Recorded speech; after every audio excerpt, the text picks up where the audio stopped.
Ladies and gentlemen, welcome back to another edition of True Offseason, where we talk about everything that's going on in the NFL. There's a lot to talk about. Last week we were breaking down some of the some pieces of the 2026 NFL draft that we thought were important, all the fun names and some of the hidden gems and diamonds in the rough that teams could potentially select. Well, now all the teams have made their selections, all the compensatory picks are in. We know who the first overall is. We know who Mr. Irrelevant is. We know who all the people are that are going to all the teams. And now we're here to talk about it. And of course, when I say we, that's all I mean myself. I mean Chase Oliver. And Chase, how are you doing this fine Wednesday evening? Oh man, I'm tired. I've worked like 6 days straight. I'm excited. Tomorrow's a day off, and I'm excited that we get to talk about the NFL draft. Yeah. There's a lot of fun things to talk about. This week we're going to be breaking down everything that happened in the AFC. So if you are a fan of an NFC team, we will have that for you next week. But this week we're breaking down everything that happened with the AFC, and I think we're going to start with the AFC South. There were a lot of interesting picks here. We have the Titans, Jacksonville, the Colts, and the Texans. Let's start with the Titans. That was, I think, one of the more interesting drafts to me. Carnell Tate, they had the ability to pick any of the wide receivers, and they went with Carnell Tate. There had been that talk, right, about whether Jeremiah Love would fall to the Titans. The momentum started picking up that he would go to the Cardinals. He does end up going to the Cardinals. But I think if Jeremiah Love had been there, they would have gone him instead of Tate. But they have Tate now. They can pair him up with Cam Ward. Cam Ward finally gets the receiver that he's been looking for. Last year, he was trying to figure things out with Calvin Ridley. Then Ridley was just hit or miss. Alec Ayomanor was stepping up. There's so many different pieces that we're trying to get. Tyler Lockett was just like, yeah, I'm out of here. I'm done. Please release me or trade me. So they had such a lack of talented people there to catch the ball that they needed to address that side of the field, and they come out the gate strong with that. The other pick that I think is really interesting for them is Nicholas Singleton. Yeah. Nick Singleton, like whether you are somebody who believes in Nick Singleton or not, we have to acknowledge that this time last year, there was a lot of conversation about how high he could go as a running back. Like there was talk that he could go somewhere near where Jeremiah Love was going. That's how great he had looked throughout his college career. But then this last year at Penn State, he just really slowed down.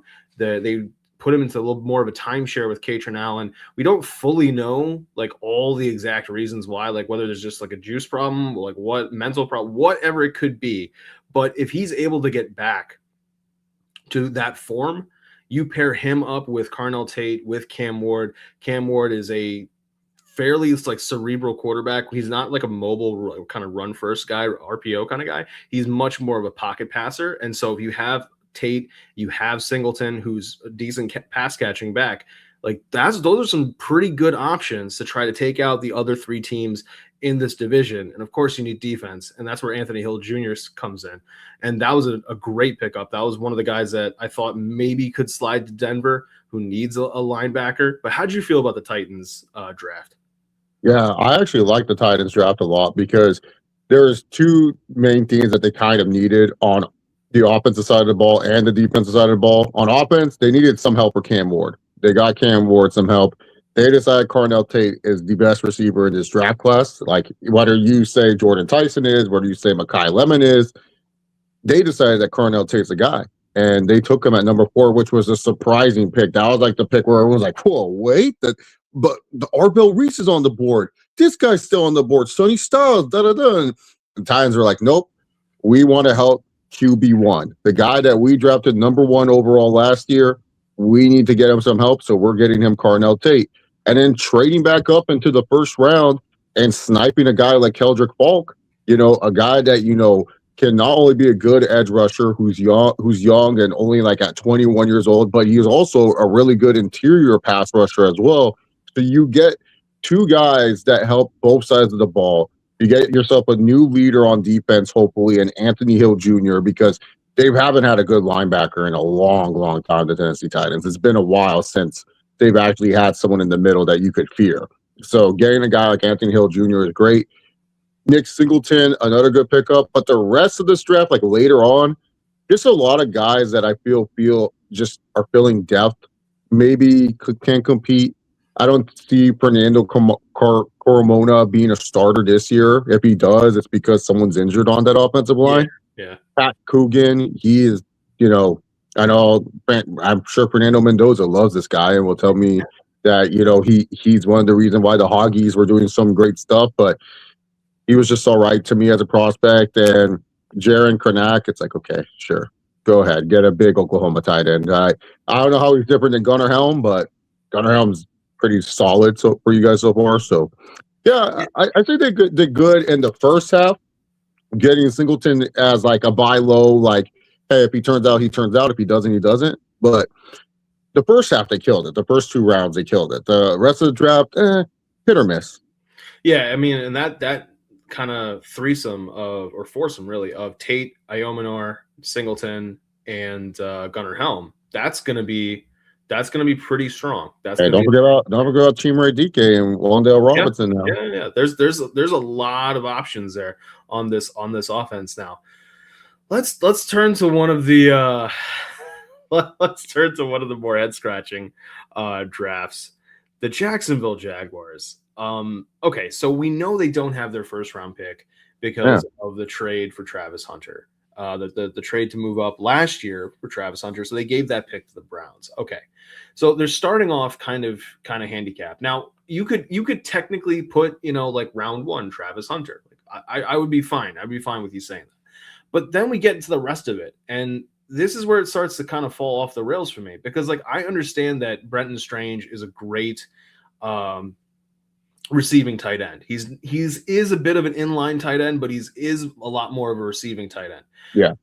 I don't think you needed to get Borkacher in the second round. Like, he would have been there, I think, if he would in the third round or something like that. But there was talent in the second round that maybe it would have been behooved you to go get, as opposed to what you ended up doing.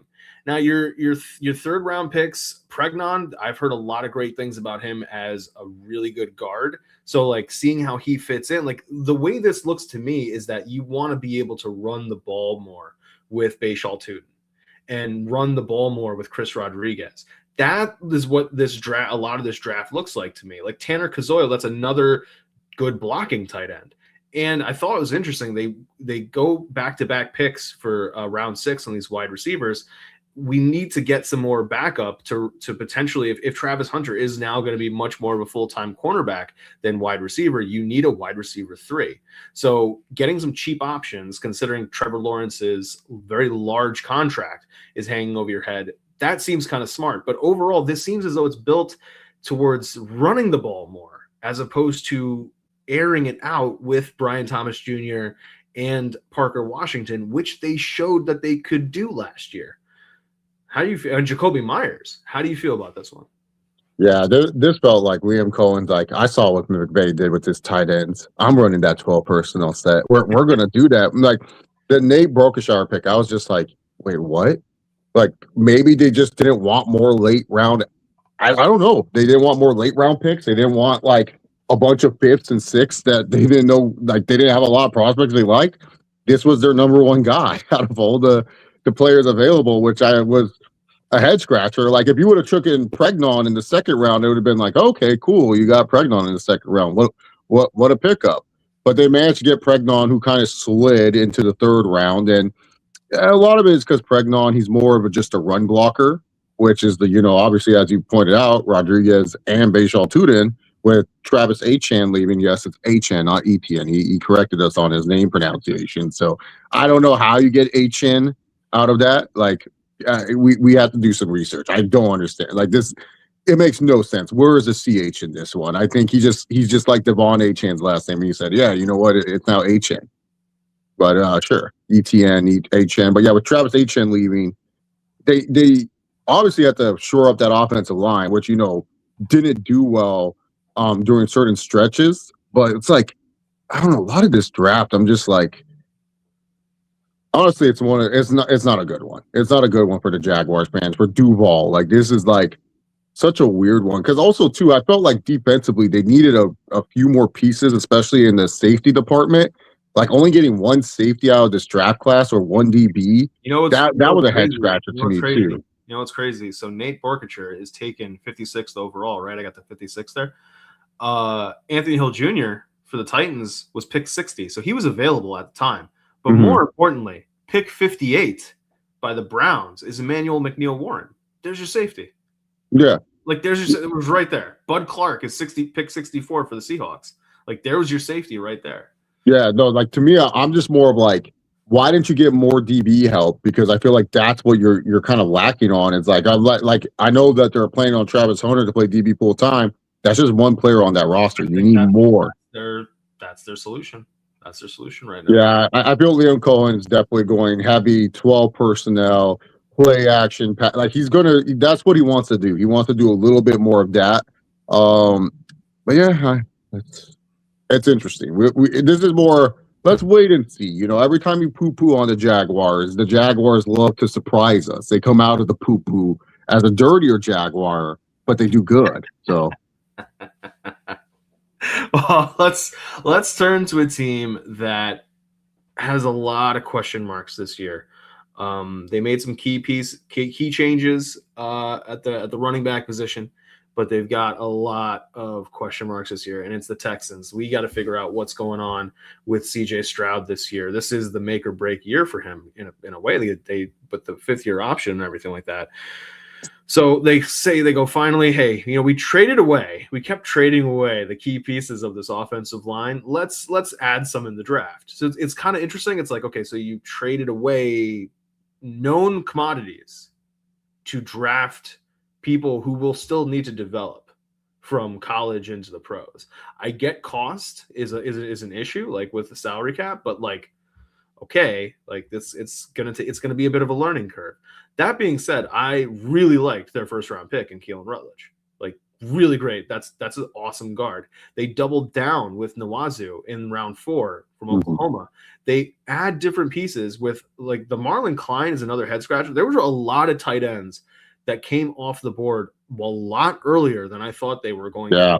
Like Marlon Klein in round 2, Berkature round 2. We had so many round 2. It's like they saw Kenyon City go, and then they saw Eli Stowers go to the Eagles, and every team was like, okay, who's the next tight end? We got to get the tight end now before there's going to be some other run on tight ends. And they all started going in the 2nd and like maybe part of the 3rd round. But I will say overall, I like those first 4 picks mainly because for the Texans, if you're adding a piece like Marlon Klein, like it kind of shows that you know that Dalton Schultz's time is coming to a close with your team, and you got to be ready because Cade Stover hasn't been able to show you that much. Cade Stover's. So like maybe there's an option here with this new tight end from Michigan who would be a little bit more of a guy who knows how to block, Michigan being a more run first team. So from that perspective, when you now have Monty and you have Woody Marks, it feels like I can see kind of where they want to go. How did you feel about this one? Yeah, when I look at the Texans' first 2 picks, if you ask me as a Chargers fan, those were the 2 guys I was like, you know what? That's true. Hayden McDonald in the 1st, Rutledge in the 2nd. Let's go. Texans surprised everyone taking Rutledge in the 1st round. I was like, oh, what? Didn't you guys sign like 2 or 3 guards already this offseason? And they decided, nope, we need more depth. They get Caden McDonald, who I don't know how he slipped out of the 1st round. I get it that big run stuffing nose tackles and stuff, they don't have as much value as they used to, but that's a really good pickup in the 2nd round. And then getting Nawau from Oklahoma, that's also another good guy that could be a good swing piece for you, like a good depth piece, a guy that can swing out to tackle if need be. It's not like he's a great tackle, but he can actually play tackle more than Rutledge. Rutledge is more like a pure guard, while Nawau, he can play tackle if called upon to do it. And then you get a guy like Kamari Ramsey later in the draft, which I thought was a good pickup as well. I thought the Texans did a good job filling up holes and getting pieces. Like they obviously don't trust their offensive line no matter what, because they drafted a bunch of offensive linemen and they've signed a bunch of offensive linemen. And I guess it's an open competition there. But the one thing that they're saying is, hey, we're good on running back. We like David Montgomery. We like Woody Marks.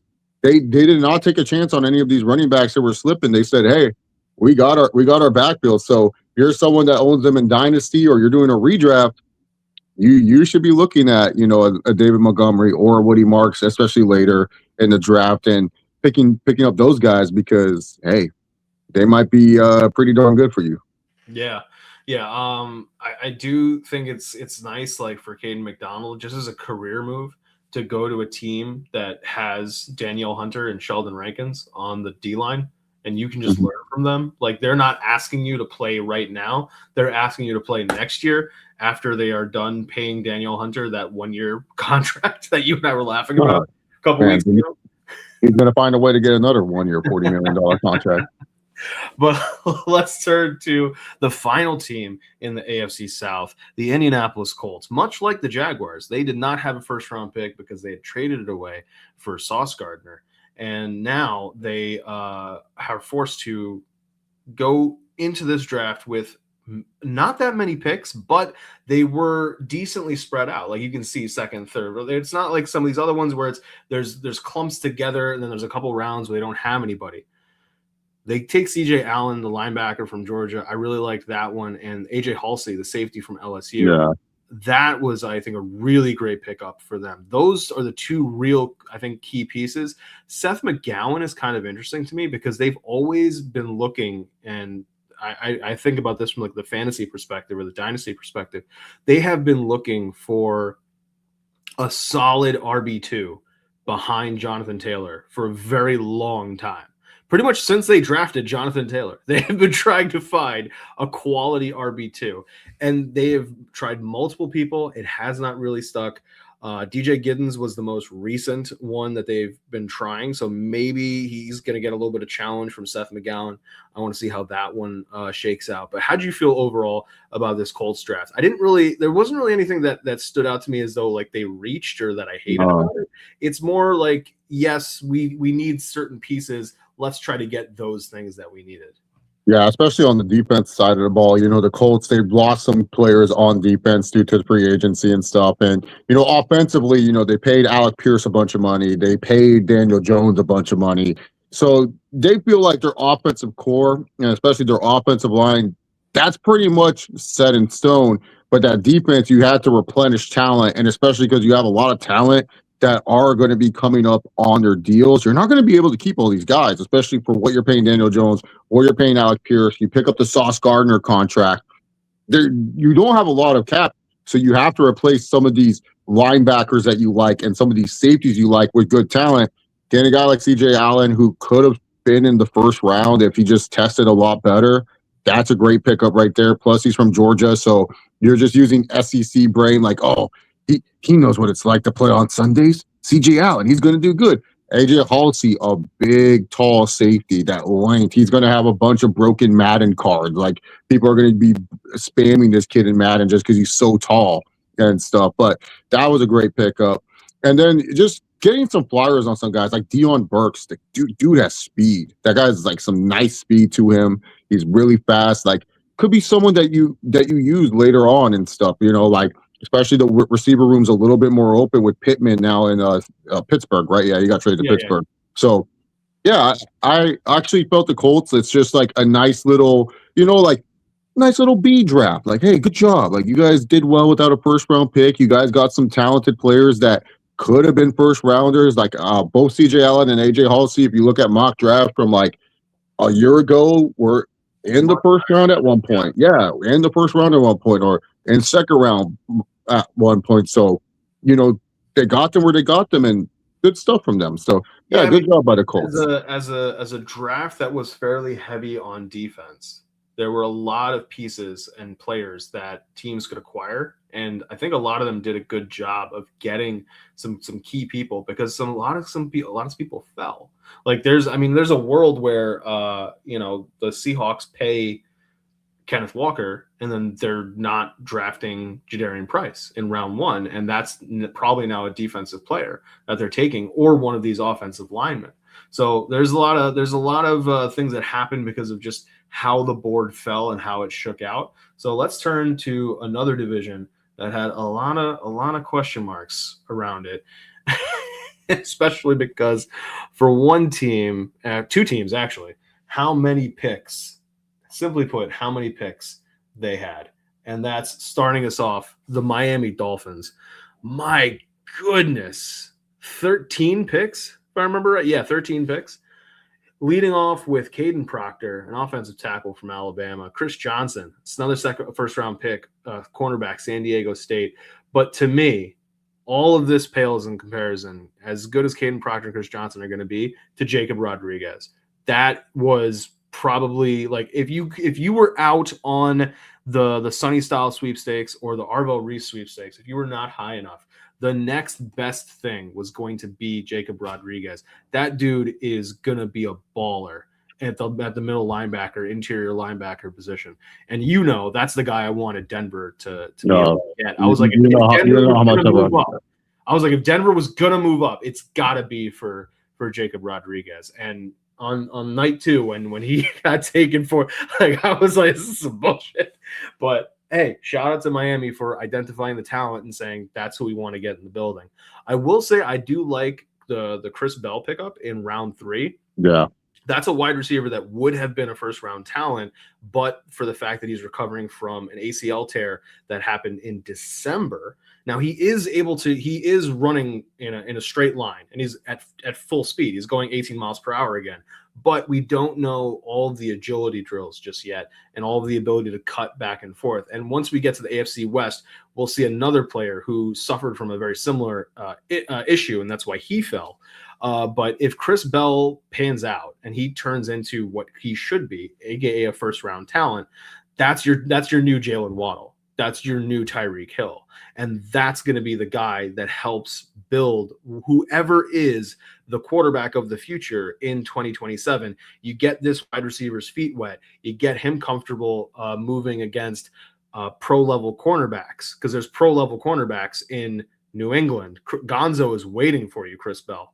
And there's pro-level cornerbacks in Buffalo and in the Jets secondaries that you will have the ability to pick up things and be able to teach and help out a young rookie quarterback in 2027. So I really like the Jacob Rodriguez pick, and I really like the Chris Bell pick. But how do you feel about Miami's draft overall, and then especially your guy, Caden Proctor from Alabama?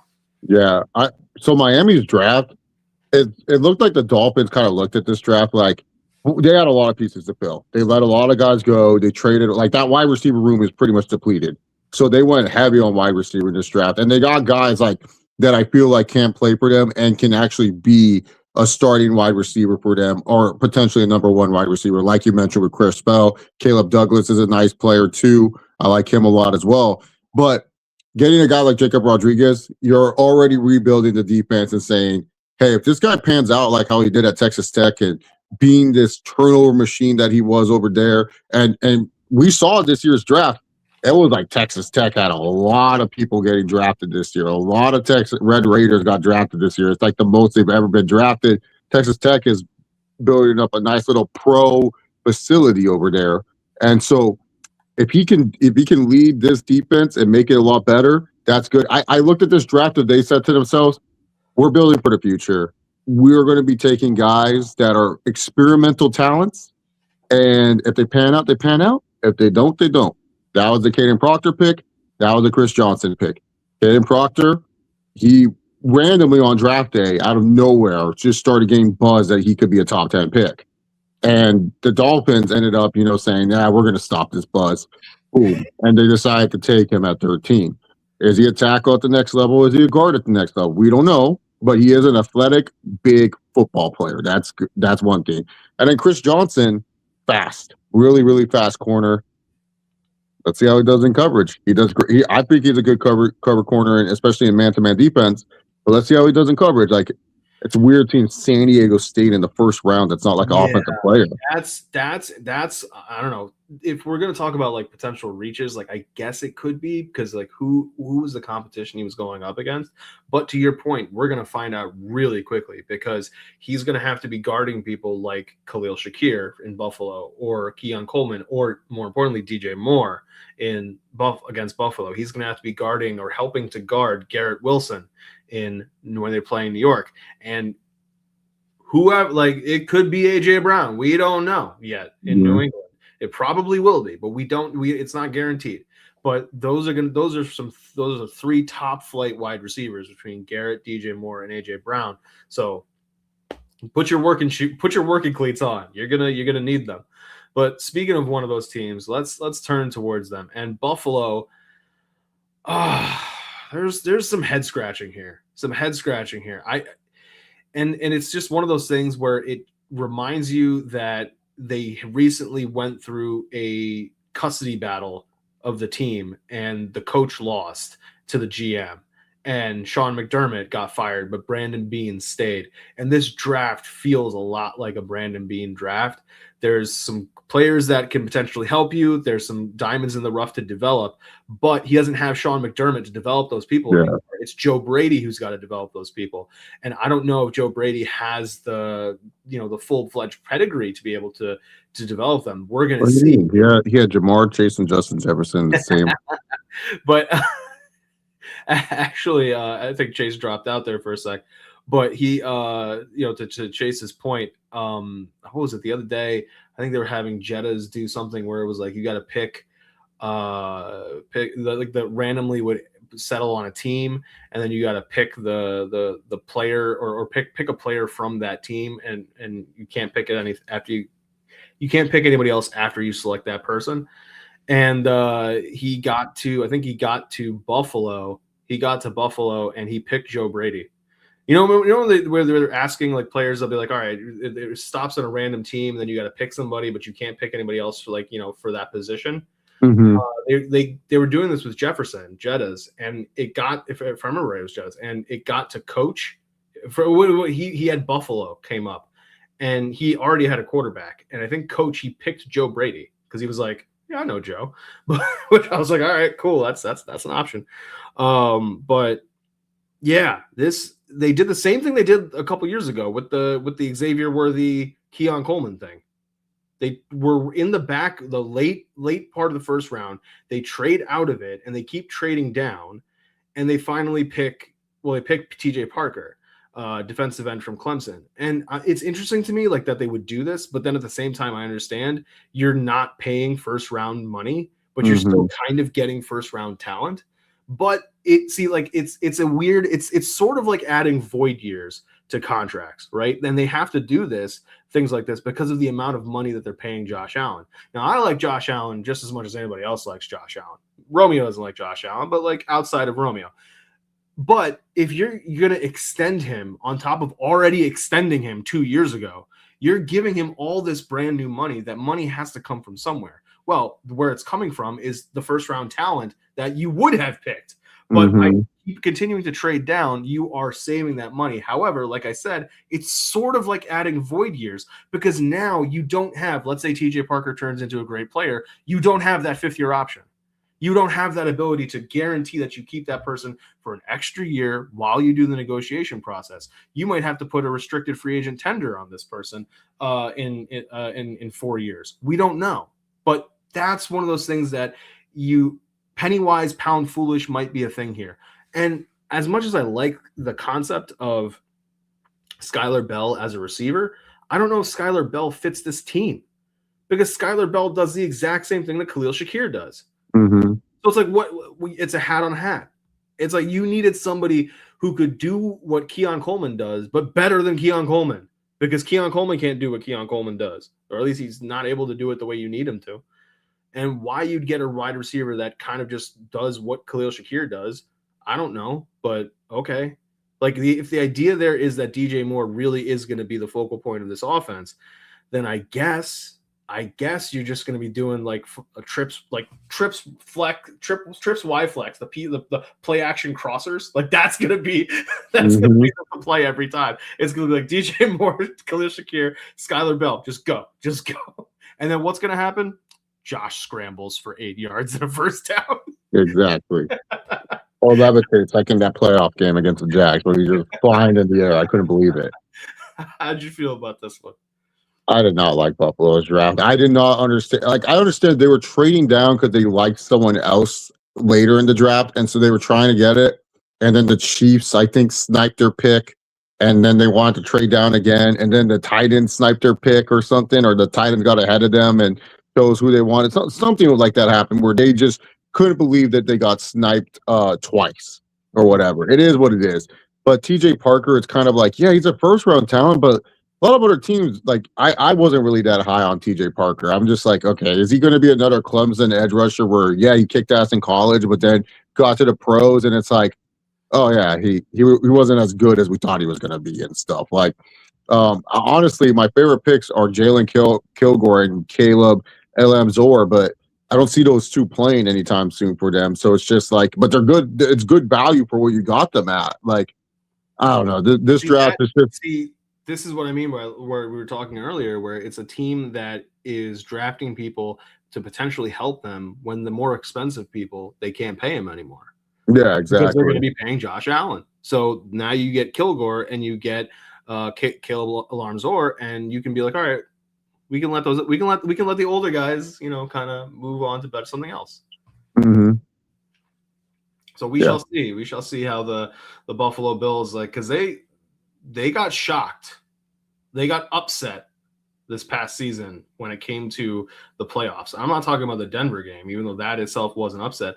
They thought they were going to have the division, and they didn't. And dude, I still to this day, Romo's call in the fucking Bills-Jaguars game, in the wild card, this is for the Super Bowl, Jim. I'm like, this is the wild card round, Romo. What are we going for the Super Bowl? You got to get it. What? Disrespectful to the teams that made it to the divisional. It's like, get out of here. Well, let's turn to the reigning division champions, the ones who upset Buffalo's. All right, before we continue with this, I got to ask: is Vrabel still coaching, or as far as I know, yes. There's rumors that if Vrabel steps down, good old Tomlin. Might take over the pack. If somebody told me that Mike Tomlin orchestrated all of this, I'd believe it. Hey, Diane Rossini, isn't Vrabel a good-looking guy? Oh, he is, Mike. What are your thoughts on this Vrabel Rossini situation? Oh my God! I think it's important to talk about. Yeah, that's true. We didn't really talk about. For starters, if you promise to be faithful to somebody within the bonds of holy matrimony, be faithful to that person. Well, let's give Rossini some credit here. Not some credit. I mean, here's the thing. I fully understand that it's the modern era and all that kind of stuff, and marriage is not as well defined as it used to be about loyalty and things like that. And people have open marriages and all that kind of stuff. So if that worked for the Vrabels, cool. But if that's the case, then just have your wife get up on the podium and be like, we're in a fucking open marriage and it was fine with me. And then it's just Diana Rossini's husband who looks like an idiot. Yeah. He looks like he can't, like he's in a terrible marriage. Yeah, well, it kind of sucks for the guy because like she was like going behind his back even when they were dating, I guess, fucking Vrabel, then gets married. And then the whole thing, like the kid being named Michael, like what the heck? And then did you hear the newest thing where my playlist? No, not that one. The second kid could possibly be Vrabel's kid because they met. She was doing a reporting during a Titans game when Vrabel was the head coach, and that kid was conceived 40 weeks after that game, and that was the only and the timeline of her meeting Vrabel where the new kid could have been conceived. So her second kid could not even be the husband's kid; it could be Vrabel's kid for all we know. Here's the thing. It's a messy situation, and my thoughts and prayers are with both spouses. Anderson's husband. Vrabel got his wife a blue hoodie. My thoughts and prayers are with them. However, as somebody who had to deal with this team in the playoffs, a part of me is like, yeah, get Vrabel the fuck out of there. Hey, listen, I can take you guys go 9-7. That's it. What about playoff win, Tomlin? I ain't saying winning about playoffs. Could you imagine if Mike Tomlin becomes the head coach of New England and in essence ruined Drake May's career by making them just go 9-7 over and over again? Oh, I don't think Pats fans want that at all. Oh but my! You know what sucks about this whole Rossini situation even more? Like, I feel bad for the women journalists, bro, because now it's like, and I know some women that work in sports, and unfortunately, it's like, yes, I will say a lot of the times they do choose hot women to work in these fields just because it is like male dominated. But I feel bad for a lot of these women's journalists because now it's like, there are a lot of times it's like, oh, people sleep through their career. And now it's like, oh, Rossini was like, actually, this is like a legit thing. She was sleeping to get information from Rabel. Like, now it looks bad for women's journalism. Like, poor women's journalism now takes her and Joy Taylor freaking set journalism back like so much for women, and it sucks because it's like, dude, they actually work hard, and it's like there's hardworking, legitimate journos out there, trying to put their best foot forward and not be taken for granted and not be looked at as though they may be willing to do whatever to get ahead. And it's like, bro, why you gotta mess this up for everybody else? For what? Like, you could have gotten the information out of it. Vrabel would have given you information, and if he wouldn't, then he's doing his job. Like, they're not supposed to be telling you, just leaking things and telling you things and all that kind of stuff. But yeah, but speaking of leaks, did you hear that Sean Payton used to send voicemails to Mrs. Rossini? Every coach was talking with her. I don't like people. I don't know. Maybe Sean Payton was in the Rossini. Sean Payton wouldn't do that. That's an honorable, upstanding man. He would never do anything terrible. What are you talking about? This guy was so desperate to redo his image. They made a family comedy about Bountygate starring Kevin James. Like, okay, here's the thing. You know what's the thing about Bountygate? That movie still pisses me off because they made it seem like Bountygate was no big deal because Sean Payton. It was like, I'm like, dude, this is like one of the worst things. Like, he's trying to hurt other players, and they were making a joke about it. Here's the thing about Bountygate that upsets me, though, and it doesn't, like, it upset me before he became head coach for the Broncos. It's not like he was the only fucking person doing it. Yeah, exactly. He was the only organization or team that had a bounty program. He got caught. More importantly, like, allegedly, he didn't even really know about it. Like, he knew, like, it could. Oh no, you're the head coach. You know everything. But okay, fine. Even if I'm willing to say, like, he knew, every fucking team was doing it. Anybody that tells me that any other team wasn't doing it, all right, fuck out of here. So it's why are we singling this guy? Like, it's the same idea behind like the Houston Astros stealing signs in baseball. It's like, yes, no, that's way more atrocious. No, that's what I'm saying. It's way more atrocious. But people put these two things like on the same level when everybody was doing it in the NFL. Not every team was stealing signs in MLB. Like, it's completely. I get it. Like, one is trying to injure somebody, and one is just cheating without injuring people. So I get like that difference. But at the same time, it's just like, bro, can we at least say this man represents what was going on at the time? Not it was this guy and this guy alone that was doing it. That's all I'm saying. Yeah, no, I just didn't like that they made a comedy with Kevin James and they tried to make it like. Who picked Kevin James to be Sean Payton? Sean Payton did. This was all Sean Payton's idea. It was to redo his image. That's a terrible Sean Payton idea. That's Sean Payton thinking he's smart to zag when other people are saying zig. But speaking of leaks and things like that, the New England offensive line has desperately needed help because Will Campbell, he was looking good. Then he got injured, and he was not looking like himself for the rest of the season. So New England tries to address this issue by early on in the draft taking Caleb Lomu from Utah. Then they try to settle down some defense with Gabe Jekos, Jacas, I think it's Jacas, the pronunciation, linebacker from Illinois. But one thing I really liked was Eli Raridon. I liked the Raridon pick. He's a pretty good receiving tight end. He's got some blocking capabilities. This is a Notre Dame tight end after all, and they are pretty run heavy.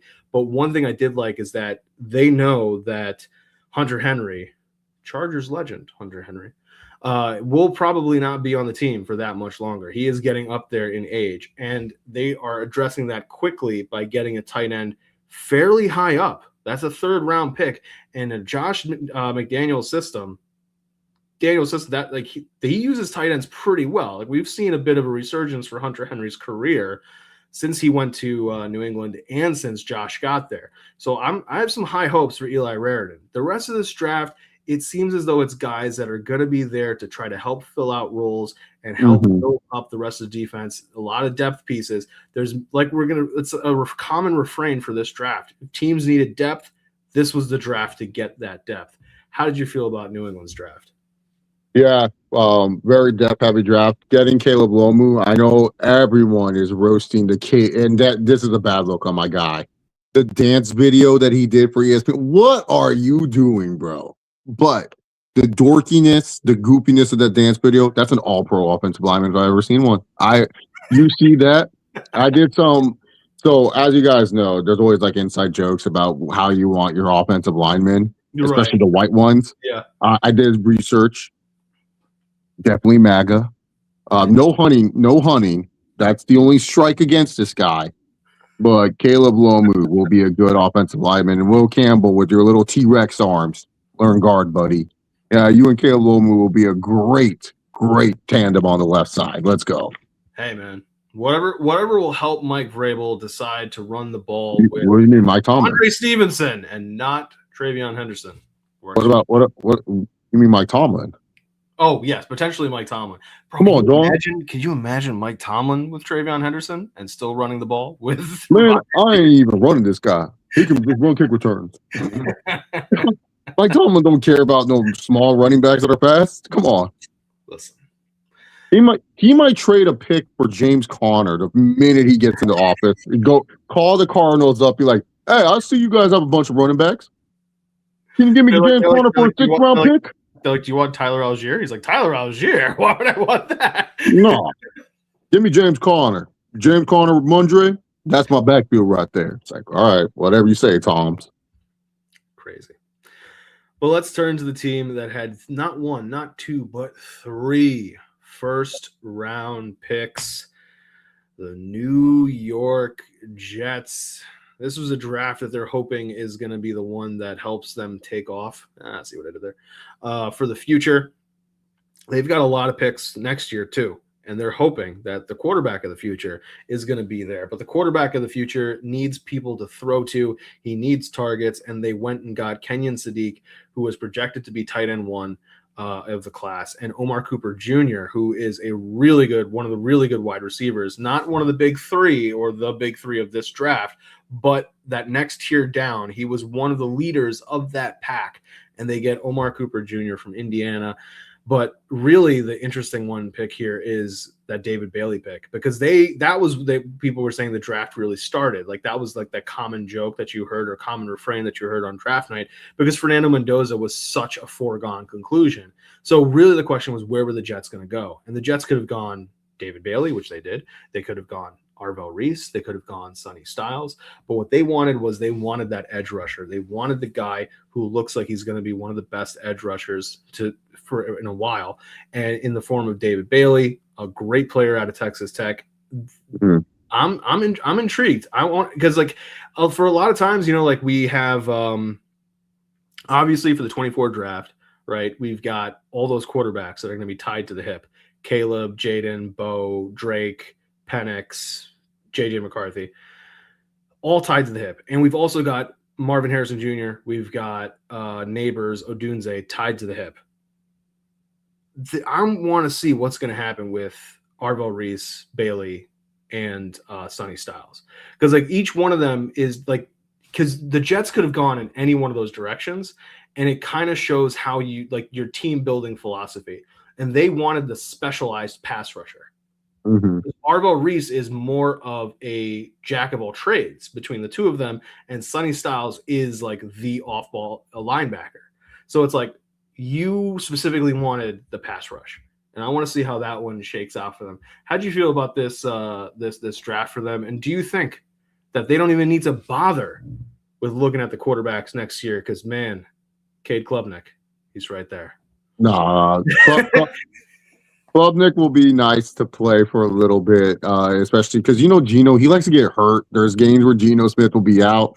They needed a good backup. They needed a good backup to pretty much be there in case when Geno has his weird Geno injuries. Like there's some games where the Raiders like where Geno was like, oh, Geno's out for like this one quarter, but then he'll come back and he looks like he's in the worst pain in his life, and you're like, yo, Geno, you don't need to play this game. You're not gonna win. And so they needed a decent backup, and that's what Cade Klubnik provides, a decent backup. But hey, if Cade Klubnik does pan out well, the Jets with the 3 first-round picks they'll have next year can say, we don't need a quarterback. So who knows? Like this Cade Klubnik pick, big question mark, but they needed a backup quarterback.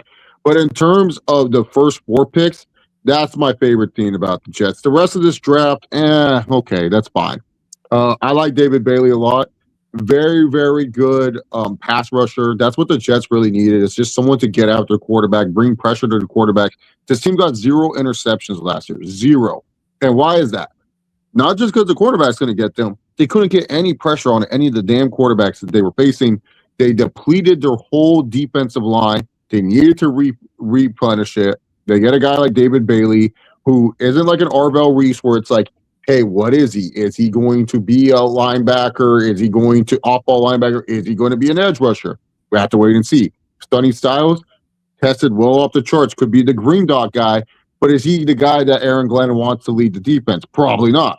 So they went with the guy where it's like, your job is get after these quarterbacks that we have to face in this division. We have to face one of the best quarterbacks in the league, one of the best rising quarterbacks in the league, and Malik Willis, who's fast.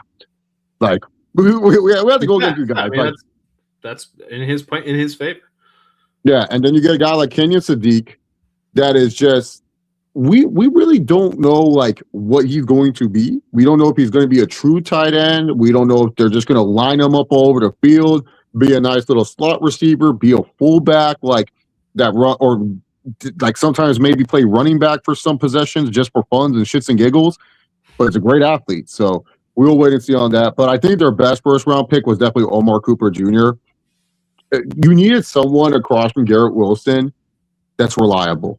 That's who Omar Cooper Jr. was at Indiana. I know Surratt got like more of the love and stuff, but when it came down to who's going to make this fucking catch, they threw it to Omar Cooper Jr. and that dude caught it. And that's what Garrett Wilson needs. He needs a number 2 receiver that can complement him well. And that if Garrett Wilson, he's out, he's injured. And guess what? Omar Cooper Jr., he can fill in. He's not Garrett Wilson, but he can fill in, and it won't feel like, oh shit, we don't have any offense going. You're saying that Alan Lazard wasn't a good wide receiver too? Alan Lazard didn't care once Aaron Rodgers didn't care. He was over that place. He was so done with New York. Now D'Angelo Pons, short. The only knock on this guy is that he's a midget at the cornerback position, but he does have that dog in him. And Aaron Glenn probably loved the dog that D'Angelo Pons showed. Could play outside, mostly going to be a nickel in the NFL, but he has that dog in him. So I like the first 4 picks from the Jets. I thought they killed it. Rest of the draft, it's more of like, let's see if you pan out. Yeah, but when they did the D'Angelo Pons pick, like the comp that they were showing on NFL Network was Aaron Glenn, which I thought was funny, and they even highlighted that. Funnily enough, there's a video of Aaron Glenn watching the reaction to the pick of D'Angelo Pons, and they are saying that he is Aaron Glenn-esque. So it's just kind of funny, like the layers of inception that's happening there. But let's turn from we're saving the AFC West for last. Let's turn to the AFC North, and let's start with. Why is this being weird? There we go. We'll start with the Pittsburgh Steelers, who may be losing their former head coach from I guess, an advisory capacity or a spirit animal in the building to New England. But what they do need to figure out is what they're going to do with Mike McCarthy now at the helm. And this is the first draft with McCarthy there as the head coach. And they're going really a building block draft to me. Like, this feels like a building block draft. The offensive tackle, Iheanacho, good pick there. Like, we saw a lot of tackles leave the board, leave draft boards on round one when it wasn't as expected as that many were going to go. But the teams kind of were like, if you are going to get it, you might as well get it fast, early, and in a hurry, because you don't know if there's going to be available in that second round. We're seeing tackles turn into a much more of a premium position for first round draft talent. Then they get Jeremy Bernard, wide receiver from Alabama. That's an interesting option there to pair up with DK Metcalf and Michael Pittman. Like, that's going to be an interesting wide receiver 3 to have there to provide some quarterback competition for Will Howard. They go and get Drew Aller from Penn State. That seemed like you probably could have gotten Drew Aller a little bit later. But I get it. Like, I do get the idea of bringing in the competition, especially because you really don't know whether or not Aaron Rodgers is actually coming back to the Steelers or if he is going to retire. And if he is going to retire, then it would be bad practice, just bad business to not bring another quarterback in on a cheap rookie deal to compete with Will Howard to see who is going to eventually be the backup to whoever you pick in 2027. Like, that's really what this year is. Mm-hmm. It's training these guys up like Pokemon for whoever is going to be the quarterback in 2027. I will say the Jennings Dunker pick, I love that one just off the vibes of who that guy is and the mullet that they showed. Like, I don't know that much about him as a player from Iowa, but like, just off of that alone, like you were talking about earlier with Caleb Lomu being like, is that going to be the type of lineman you want? Jennings Dunker screams like that's the kind of lineman that you want. So it's like, all right, cool, I can get behind that. But how'd you, and the Eli Heidenreich pick in the 7th round was really cool just from the military perspective. But how'd you feel about this draft for the Steelers? Yeah, I thought it was a nice little draft. I didn't think it was anything outstanding, but I did feel like they got players that could potentially be starters for them. That's for sure. Their first round pick, the offensive tackle, a lot of people said he might play guard at the next level. Like, they don't feel like he's a tackle, but they announced him as a tackle, so maybe they'll try it out, and then if he doesn't turn out, they'll just kick him inside guard, and it doesn't hurt. It's a kind of a cheat code to get easy guards in the NFL. It's like, hey, we'll draft this really good college tackle. They're not that good at tackle. Kick him inside guard. They should be a little bit better. It happens to a lot of talented offensive tackles, and sometimes they end up being really good guards. Getting Bernard and then also Caden Wedgeant from Iowa, they needed a wide receiver 3. They have wide receiver 1 and wide receiver 2 kind of locked up with Metcalf and with Pittman, but also with Metcalf, you never know where his head's really at. So he could get suspended for punching another blue-haired fan that calls him by his real name, apparently.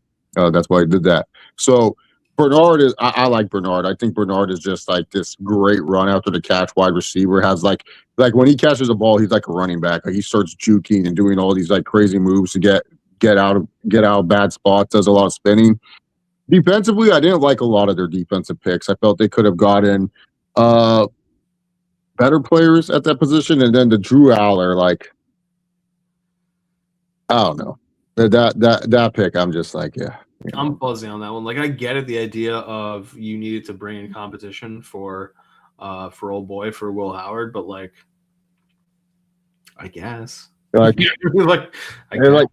you're gonna reach. It's like, if you really wanted a quarterback that bad, and I get it, a lot of teams draft were kind of messed up because of the Rams. They decided to take Ty Simpson at 13. So the second best quarterback kind of got taken way too earlier than you expected. Mm-hmm. So a lot of teams had to pivot here, but it's like, if you really felt like, oh, I needed a quarterback in this draft, I needed to get someone, I would have traded up for Beck. That's just it. I would have just used some draft picks, traded up for Beck, because at least Beck, one thing that he does have is that nice big arm. Doesn't mean it's consistent. We saw that at times at Georgia and Miami, but that arm is pretty big. Yeah. And you have 2 wide receivers whose specialties are catching the deep ball, and Pittman and DK Metcalf. That's true. So it's like, why wouldn't you get the big arm quarterback? Well, Drew Aller, he's a nice arm, but it's not as strong as Carson Beck. Carson Beck's arm is like a rocket. And if you can find a way to contain that rocket and make it consistent, I'm not saying he's going to be a top 20 quarterback, but he'll be much better than what a lot of people think he'll be.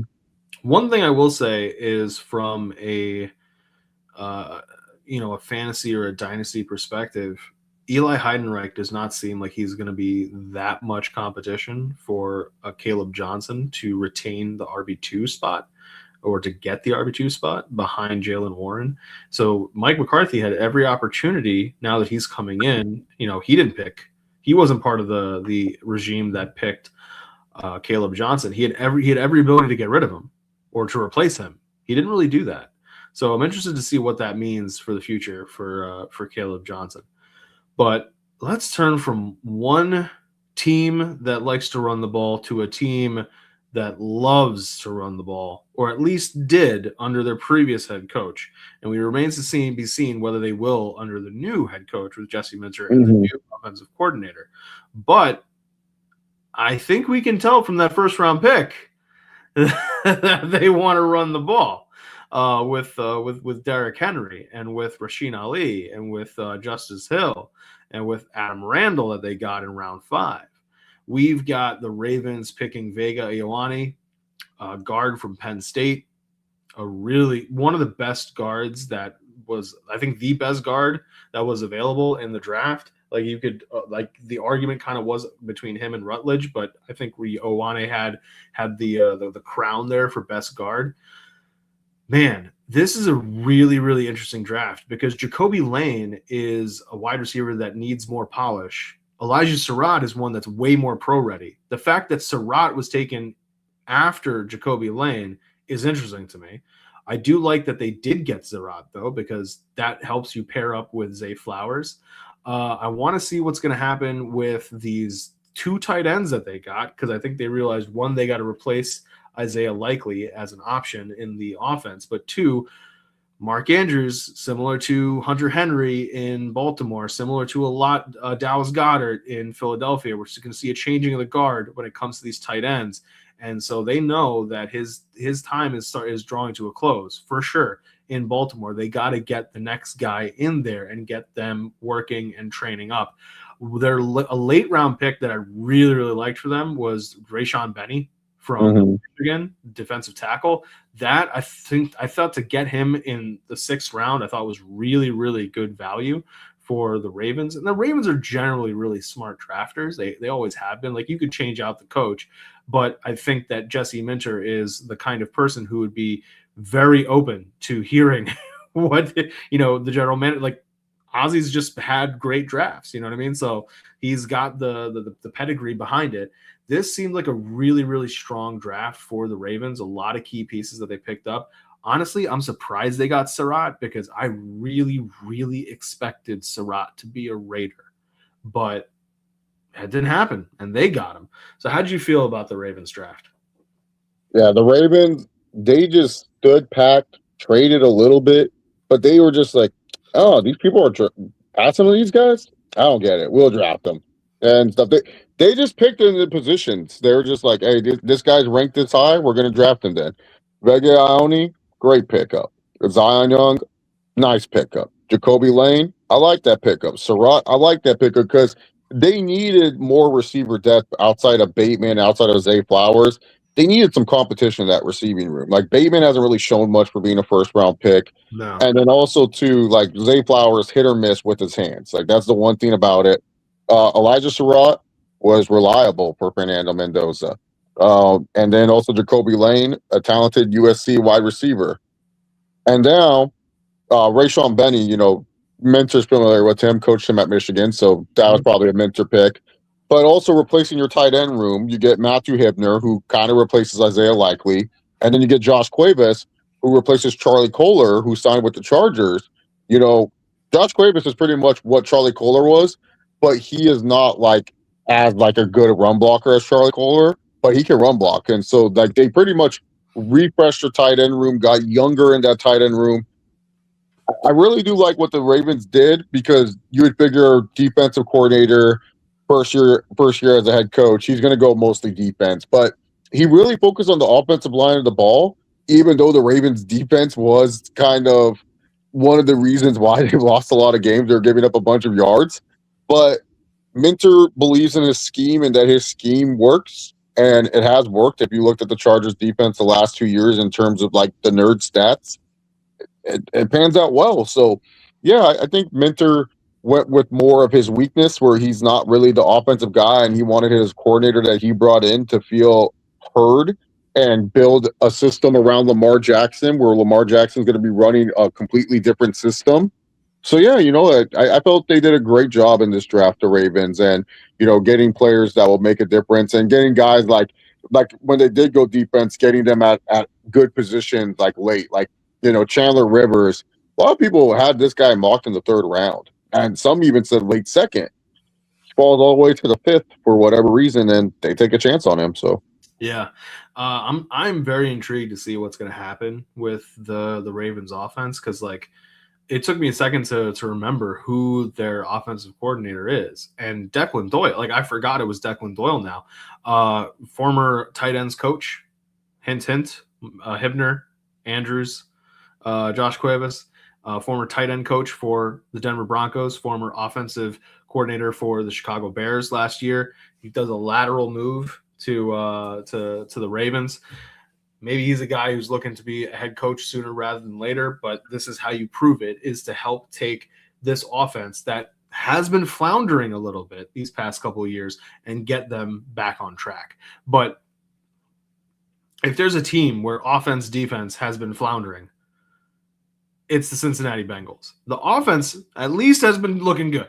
They've been, but they are sometimes so hit and miss. The Bengals, they can go into the tank for a quarter or two, but they're trying to figure out a way to solve that. And one of the things they did was they thought, you know what would help if we had shorter field position. You know what helps us have shorter field position?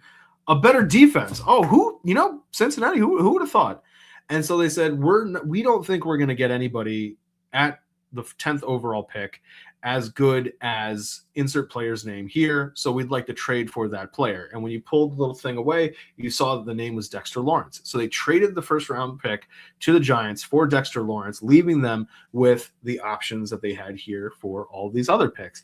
And it's not bad. It's not considering where they had the ability to pick and considering what they had available to them. I'm not that mad at the draft. Cassius Howell is going to be a pretty good defensive end. He's not the best one, otherwise he would have been drafted higher. But he's going to be really good in a defense that needs people. Every single thing is a place of need. Takario Davis, a pretty good cornerback. They need a corner. They need corners. Connor Liu, another person who has experience, at least when it comes to playing against quality receivers. This is a guy who's going to play in the Iron Bowl. It's a guy who's going to play it against SEC teams. Going to help bring a little bit more of experience to this defense. I really like that almost every pick here is defense or offensive line, in the sense of Jack Endries with Texas has a little bit of a blocking ability, but he has the ability to replace Gesicki down the road. That is something that's interesting to me. And I think Colby Young, that I don't know that much about him, which is kind of interesting because I consider I do kind of like Georgia as my college team. So I'll let you talk more about that. But how did you like this draft?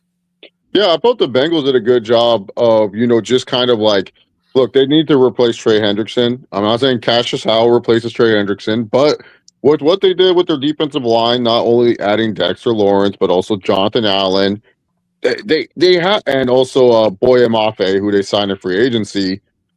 Still not big on that pickup, but hey, who knows? Maybe pans out well with that good defensive line with him. I like what they did, getting two good cornerbacks and Davis and Connor Liu, especially in the later rounds where they were kind of projected to go. That's really, really good value there. Colby Young, kind of more of a wider receiver, but I feel like someone that fits the mold of hey, we need someone to compete with Yoshavash. That's pretty much what Colby Young is, because Jamar Chase and T. Higgins, they're both your main outside wide receivers. Yoshavash becomes an outside wide receiver if one of those two go down, and so you lose what Yoshavash brings to the team. when Yoshibosh has to play outside and they don't have someone that they seemingly like to play the slot, that's where Colby Young kind of plays in the factor where he will be a good slot receiver for them. Yeah, there's a lot. It's going to be interesting to see this kind of the way this offense takes shape and moves going forward. One thing I think is really interesting is the Bengals will not get anybody to really challenge Chase Brown as RB1 in Cincinnati. They're like, we are locked and loaded with this guy. And Chase Brown is a good running back, but like they kind of could use somebody a little bit more of a ground and pound guy to churn out yards as opposed to a little bit more of a receiving back. Hey, Najee Harris is still available. Maybe they'll pick him up Najee later. Harris is still available. Maybe he was like, wait, the 49ers want me to play fullback? The fuck is this? I mean, I'm just saying, like, something that would really help them is if they could churn the clock and kill clock. Well, there might be some free agent moves because a lot of like now, I think what is it like next week or something? The compensation pick, like it's all over. Yeah, so like some teams might be making moves. I know that's what the Chargers are looking forward to because they don't like this compensation pick. Joe Ortiz, he's like, oh, I love my comp picks. Like, shut up, just sign players. Who cares? Well, let's turn to the last team in the AFC North, a team that has a lot of things they got to do, a lot of things they got to get right. And hopefully for them, this is a draft that can push them in the right direction. You have the Cleveland Browns who trade down in the first round. They had the 6th overall pick. They traded it to the Kansas City Chiefs that the Chiefs could pick up Mansour Delane. Thanks a lot, Cleveland. But because I think they knew Spencer Fano was gonna fall to them even if they did the trade, and sure enough, he did. Now, if you are a fantasy or dynasty player, these next 2 picks are terrible because receivers go to Cleveland to die unless it's Amari Cooper. What are we talking about? We have Shador throwing these boys the ball. Stop it with this Shador nonsense. What? But they added Casey Concepcion and Denzel Boston. Denzel Boston, he profiles as a lot like a Cortland Sutton, a big contested catch guy, a great 3rd down wide receiver. Casey Concepcion is a great slot receiver. So like they're adding pieces like that do different things so that there's not going to be a lot of overlap, but there's going to be competition for targets between these 2 guys and Harold Fannin, and you're going to be getting Judkins back from injury. You're still technically going to have Jerry Jeudy, who is Jerry Jeudy. So like there's tech on paper, this is going to be a good offense. What's really interesting, and I think that Chase is going to potentially be very upset when he hears this, if he doesn't already know, is that at the Cleveland mini camp that's been happening, the first team reps have been going to one Deshaun Watson and not to Shador Sanders. It's ridiculous, man. I knew I shouldn't trust old man Monk. Bro, okay. So some reporter played like this quarter, like, do you know this about your head coach game with a bunch of the head coaches? I forgot what this was for and stuff. And Todd Monken, he sounded so out of it. He's like, I don't know. He's old. He's old. I knew he was going to give this pervert all the first team reps. It should be going to the man with the wrist, the greatest Cleveland Browns quarterback since forever, bro. Since Hoyer the Destroyer, Shador Sanders. Wow. Well, how'd you feel about this draft? I also, just before I do like the Joe Royer tight end pickup from Cincinnati. I think he'd be a great tight end too behind Fannin. But how'd you feel about this draft? I actually love the Cleveland Browns draft. I can't believe I'm saying this. Like they actually killed it in this draft. First of all, could have taken Spano at 6. But I don't know what smoke screening they did to the Kansas City Chiefs. I don't know who got into the Chiefs' head, but the Chiefs were like, Mansour Delane, we got to get him before these other 2 teams get him. And the Browns, like, they convinced them, like, yeah, let's move back. And they must have knew, like, hey, Fano's not going to get taken. So, and Fano, the only first team that was going to probably take him were the Chiefs if, like, he fell to them at 9. And so it's like, they were like, are you going up to get Fano or someone else? Oh, someone else. All right, cool. Yeah, let's make a trade. And they end up getting Spencer Fano. And then everyone's like, oh, what about receiver? They should have went for a receiver in this situation, yada, yada, yada. All right, shut up. Here's Casey Concepcion. oh wow. And then they were like, hey, Denzel Boston's still available? Yeah, we can use another one. And especially someone that's a little bit different. Like they have a lot of guys that are fast, but they Yeah. don't have a guy that can just catch the ball and is big. Mm-hmm. Denzel Boston can do that. He's a big wide receiver, Yeah. big body, being able to do that. Remember a few months ago, Denzel Boston was the wide receiver that I wanted Denver to get. Like Yeah. 5-6 months ago, I remember we were talking about this. I was saying I want Denzel Boston because he's a big, tall. He's Cortland Sutton. Like I want Cortland Sutton. I want another one. Like that's what I want. Yeah, getting a box safety too, like Emmanuel McNeil Warren, whether he is like, going to be a good coverage safety in the NFL, that's the question. But getting a guy that, will be in the box, going to be making a bunch of tackles and just doing all this stuff, it's a good pickup for this. Austin Barber and Parker's Brailsport, just more competition in the offensive line room. Two guys that I like too. Brailsport, played everywhere on Alabama's offensive line. At one point he was a tackle, at one point he was a guard, and then he settled at center for the Crimson Tide. And then Austin Barber, yeah, he's an offensive tackle, but he's also someone that in the NFL could kick into guard if needed. So it's like you get a good swing piece on that offensive line right there. Taylon Green, quarterback. First of all, you're not taking my guy Shador's position and stuff. Learn wide receiver, but it's one of those guys, Taylon Green. It's like if you can just get the accuracy in the arm right, you have someone that is really fun, really fun, and he really wants to play quarterback at the next level.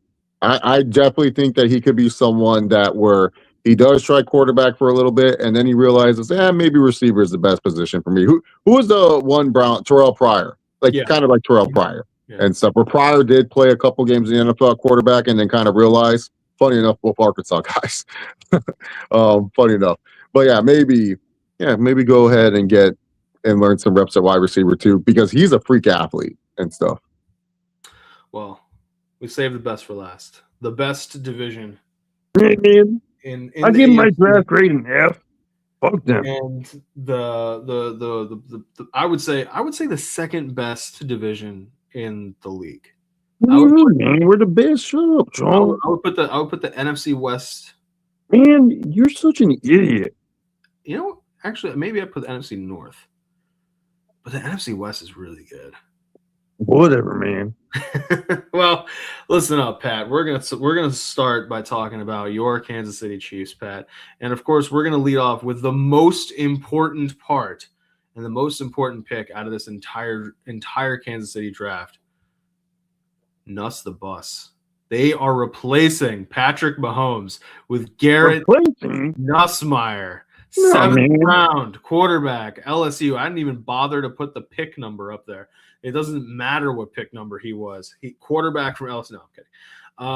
The Chiefs had 2 first-round picks because of the trade with the Los Angeles Rams, sending Trent McDuffie to the NFC West. And I think it was hilarious that they said, hey, let's go get a cornerback that'd be really good. He could be anything. He could even be Trent McDuffie in minutes or delay. I was like, why? And the best part of this was not only did they have to make this pick because they traded away Trent McDuffie, they traded up to get him when they didn't need to, as we just covered. So they lost the 3rd round pick. That's why it's there, because I botched this.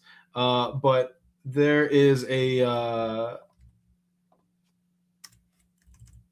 the idea that they would have to move up to pick a player that they could have gotten just by letting the fall anyway to them is really surprising to me.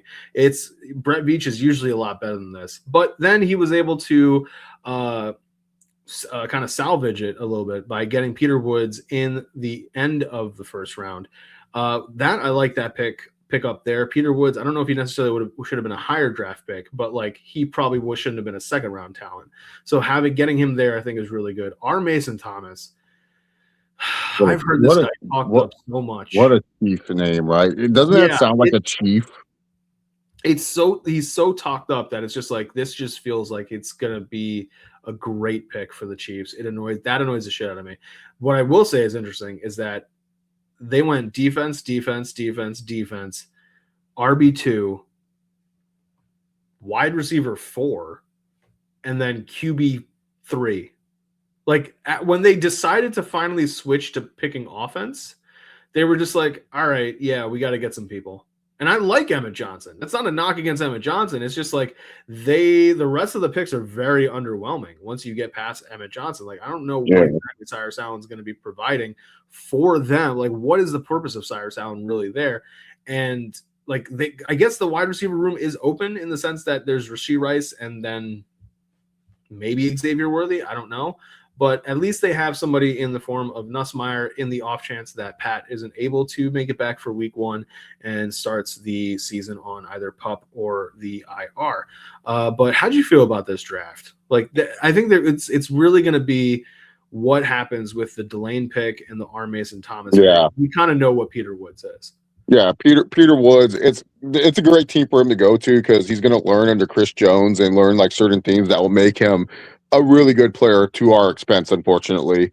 But yeah, no, the R. Mason Thomas pick, I kind of like that in the second round because the one thing with the Chiefs was like when you have 15 back there, you feel your offense is going to be good. But the one thing is you need the defense to also be able to stop some of these good teams. And so they went defensive heavily because they lost a lot of key defensive players. They lost both their starting cornerbacks. Both of them are now playing for the Rams, funny enough, and stuff. And now they also lost, a lot of other players. A lot of players that they currently have on the roster are going to be free agents or going to be past their prime on that defensive side of the ball.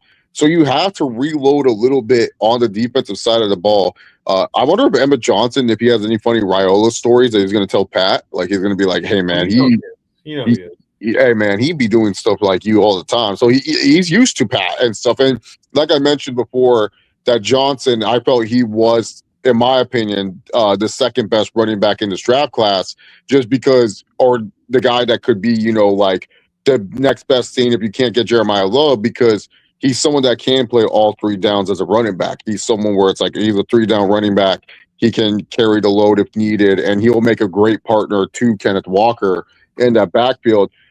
Nussmeier, that pick kind of feels like just in case Pat isn't healthy, they have someone younger and someone that can learn just in case, and hopefully will be a good backup quarterback. Like that's what Nussmeier going into 7th. How the mighty have fallen. This guy was number 1 pick, and that, like, bro, if you would have told me in 2000, last year before the college season, yeah, Fernando Mendoza, he would be the first overall pick, and Nussmeier would be taken in the 7th. I'm like, you mean Mendoza gets taken in the 7th, and Nussmeier is the number 1 overall pick, right? No, if we went to round 7. Like, I like Nussmeier too. I think a lot of teams just don't like the fact that his arm's not big, but I do like him as a field general type quarterback, and I think he's going to learn a lot of things being underneath Pat and being underneath Andy Reid for however long Andy Reid decides he wants to still coach the Kansas City Chiefs. But I do think that it's a great fit for Garrett Nussmeier, but it kind of sucks that this guy he won't get a chance like a Klubnik or Beck, and maybe a Ty Simpson if Matthew Stafford sits out some games. So yeah, stuff for him. We're gonna normally we've been going left to right and then left to right. We're gonna go diagonal here. Easy connective tissue from round 7 Garrett Nussmeier to round 1 first overall. Isn't this great, John? Being that, man, shut up. No one wants to hear your shit, man. All right, go ahead, John. I set up that loser for you. Well, Mr. Holmes, it's going to be great facing you. Oh my God, shut up. I don't care. The video where he walks into the Raiders building and like he's like, oh shit, I almost stepped on the logo. That was hilarious. Yeah, and they're like, he's there for like a day and he's starting to say fuck. I was like, Max Crosby, you asshole. So if you guys don't know, the Raiders have this tradition that goes all the way back to Oakland. You step on the Raiders logo in the locker room at all, you have to do 50 push-ups. It's against the rules to step on the logo. So it's something that they hold very, very highly. And it's kind of hard because they put that Raiders logo fucking everywhere. They probably do. They're very proud of their logo. What can we No, say? they do. I saw a bunch of tours of that facility. Very nice facility, too, by the Raiders. Sure. There you go. You know what I'm jealous of? They have that cool little juice bar in the gym. A lot of teams don't think of this. They put the juice bar with, like, the cafeteria. Yeah. No, put that juice bar in the fucking gym. That's genius, by the way. The Raiders are the only team that understood this. Every other team has Well, this sort of juice bar. Huh? You know what it is? They received a lot of advice from their fans who said, "We wish we had a juice bar on the gym in the prison yard." Like that's a commissary out there, you know. So they thought, why don't we only do this for our players? Like a little bit of foresight, but that's what happens when your fan base is criminals. But the Raiders had the first overall pick. Fernando Mendoza was kind of the foregone conclusion. Would he be the best quarterback in a different draft class? We don't know, but he is the best quarterback out of this draft class, and that's really all that matters. So we'll be seeing how the Raiders and Clint Kubiak are able to continue to develop Fernando Mendoza. If anything, he has shown that he is coachable, and he has shown that he is willing to put in the work. I will like, all jokes aside, it really annoys me that I have to root against this individual because he does seem like a genuine nice person, and he's already raising a lot of money for MS research because of his mom. Like, it's hard for me to hate that, but at the same time, I kind of got to hate him. But there are other parts of this draft that are interesting. There are other parts of this draft that you kind of question. Like, if you were going to get a wide receiver to help him, considering what you have is Trey Tucker, Jack Besh, Jalen Naylor. Oh, John, these are guys that are competitors inside and outside of the locker room. I saw Dante running so fast. It's like, man, I can just imagine zipping a ball to him after a play action from Genty. I'm so excited. Like, just put me in, coach. Wouldn't you want to get this guy, Elijah Surratt? Like, wouldn't you want to just get, like... John, that's in the past. I'm focused on the present. The present is being an Oakland Raider. I love my Hoosiers. I love Indiana. God bless. But still, very excited with Jack Batch, with Dante Thornton, with Trey Tucker, and Brock Bowers and Michael Mayer. Man, this is great. I mean, hey, it is what it is. But I like the Trey Zune pickup, guard out of Texas A&M. I like that. Though, and of course, this bullshit keeps happening. Emmett Johnson goes to the Chiefs. Mike Washington Jr. goes to the Raiders. Both are running backs I would have liked on Denver, and I have nothing against Jonah Coleman whatsoever. We'll get to the Coleman pick, but like last year, I would have loved Hampton on Denver. He goes to the Chargers. I'm like, what is this bullshit? What do I got to do to get one of the running backs I really, really like? But I will say that the stunner of the draft was Jermon McCoy. And we talked about this earlier, the idea, and I alluded to this, that we would talking about another player with ACLs when we were discussing Chris Bell in Miami. Jermon McCoy is a first-round talent. The brain, the football knowledge. John, not just a first-round talent, top 5 talent. Yeah, like he was cornerback 1 on a lot of boards over Mansour Delane until Delane had this year and Jermon McCoy tore his ACL. Because part of the problem is, can he cut? Can you cut? Like, and Jermon McCoy has been running again, like Chris Bell, in a straight line, which is great. He did that. He had a really great 40 time. And we talked about this on the episode last week, previewing the draft, like whether teams would actually be willing to pick him. What I think is really interesting is that starting in the 4th round is when the guaranteed money changes for these rookie contracts. Mm-hmm. And as soon as it hit the 4th round with the first pick, the Raiders were like, now we will take Jermon McCoy. Thank you very much. And it's so annoying because it's like, okay, if this guy if he's back, or if he's 80% of the cornerback that he was before, that is a top first-round cornerback, at worst, top of the second-round cornerback that they're getting for round 4 money. And that just annoys me off rip. Mm-hmm. The Raiders, and the Raiders don't deserve nice things. So that annoys me. But overall, this wasn't a bad draft from the Raiders. How did you feel about this one? Yeah, the Raiders, in a different scenario, Mendoza would have been the first pick. They would have just went with Arvell Reese, and it would have been like, oh, well, we don't know what he is, but we would go with him. And the Jets would have been like, what are they doing? But they went with the right pick in Mendoza. And then the Raiders, they got a little bit twitchy. They're like, we did one correct pick. Traydon Stooks. Are you sure? Yeah. Let's get him. So they went with Traydon Stooks. Good player. I was just confused at the time when they drafted him because you could have drafted someone else at this position. Yeah. And then they course corrected. They got K'Ron Crawford and Trey Zune. And I'm like, oh, okay, cool. and then Gerard McCoy and then Mike Washington, and then the rest of these picks were like, yeah, these are Raider picks. They're just drafting based on athletic profile and do they have potential to maybe play out of their position and stuff. Um, Jamal McCoy, a lot of people are saying that his ACL, they're not 100% sure if it's like degenerative or like it won't ever recover to 100% or whatever. Like, I don't care. This guy's a football player, and the Raiders did the smart thing. They said, and really the biggest L is Jamar McCoy's agent, because he should have told Jamar McCoy after this, like, hey, tell teams not to draft me. I'm just going to sign as a free agent elsewhere, a la La'el Collins, who pretty much did that and said, I don't want to be drafted late. Just, let me be an undrafted free agent. I'll sign for a team and make better money that way. Yeah. Jamal McCoy, he must have made good NIL money because he does not care that he got drafted in the 4th round. He's like, okay, I'll go play in the NFL. And if he's anything of the player that he can be, the Raiders got 2 top 5 picks, and one of them was in the 4th round. That is crazy. Yeah, and Mendoza, I'll say this about Mendoza. I have him tied with Cam Ward in terms of potential as quarterbacks. That's fair. I haven't tied with Cam Ward. I also think Mendoza is just a smidge below of like a Drake May.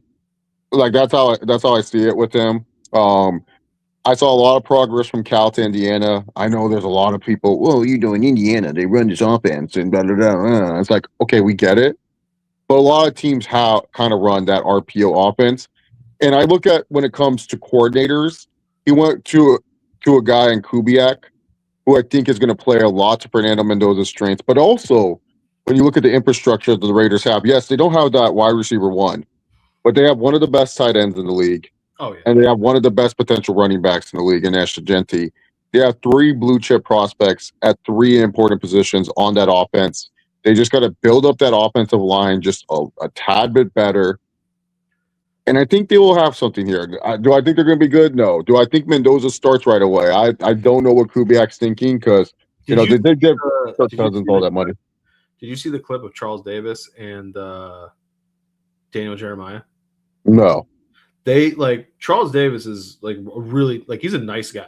Like he's a very soft spoken, just nice, gentle. I hear him too much in Madden though. I can tell you that. That's fair. I understand that part. But he's just a nice guy. And so they're discussing. He almost gets heated because they're discussing how many starts Mendoza will have this year. And he's of the belief that, if I remember right, he was saying Mendoza's got to play out the gate, and DJ was saying, no, they're going to have him sit behind Kirk Cousins. And Charles Davis was like, you got to know if the kid can play. It's that straightforward. And, to your point, we don't know whether or not there's going to be a month and then Mendoza's in, or, 8 games, whatever the case may be, half the season or something, whatever the case is. But I think Mendoza starts at some point this year. Even if it's towards the end of the year, the last 4 games, that was the old classic thing, right? They give the guy on his way out the 12 games or so, and the last back quarter, that would be the rookies option if the season seemed like it was gone. But Mendoza, you gotta know, especially in this situation, if you're we're looking at these teams with these rookie contracts and how they are going to be able to compete, because for the teams like the Broncos, the Patriots, the Commanders, the Bears, all of us who drafted quarterbacks in 2024, after this season, the renegotiation process starts. You're going to take, all of you are taking the 5th year option. Maybe the Falcons don't, and the Vikings don't, but all of them are taking the 5th year option. And then the negotiation part starts, because you're basically saying we have 2 years to figure out this deal and try to figure out what we're going to pay this guy. So if you are the Raiders, are you going to waste one potential year of development with Mendoza by having him sit a full year behind Kirk Cousins? I don't think so. I think it's more likely than not that by around trade deadline, they're turning the keys to the kingdom over to Mendoza. And luckily, they have a quarterback, at least quarterback one right now, in Kirk Cousins, who is humble enough while still being egotistical enough to be willing to turn over the keys to Fernando Mendoza and be the teammate. So we'll see how that goes. So when do you think Mendoza starts? He should start week 1, but since they did pay Kirk Cousins that money, Cousins is due for an injury again. Sadly, I don't want that to happen. That's messed up, bro. Week 5. That's our Roy Rogers, bro. I know. Why would you do that? Why would you wish that evil upon us, Ricky Bobby? I don't know, but yeah, I honestly think, yeah.